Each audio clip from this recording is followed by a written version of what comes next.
që nga shkolla shkonte edhe në punë, ishte edukuar me punën, ishte edukuar me normat e familjes dhe jo të rrugës.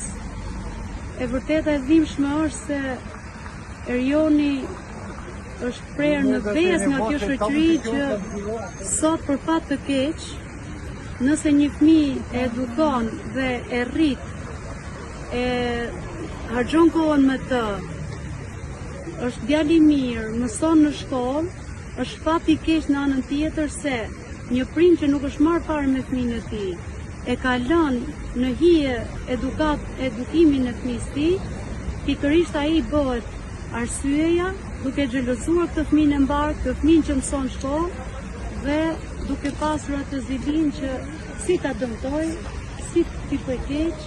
Jeni kontaktuar me familje të arrestuarit? Nuk kemi asnjë lidhje, nuk na intereson. Na intereson vetëm drejtësia jonë. Ky shtet duhet lëvizet, duhet tronditet, ky është tërmet që është më i rëndë se një tërmet. Kur arrin vritën fëmijët, mendoj se asgjë s'ka mbi fëmijët më.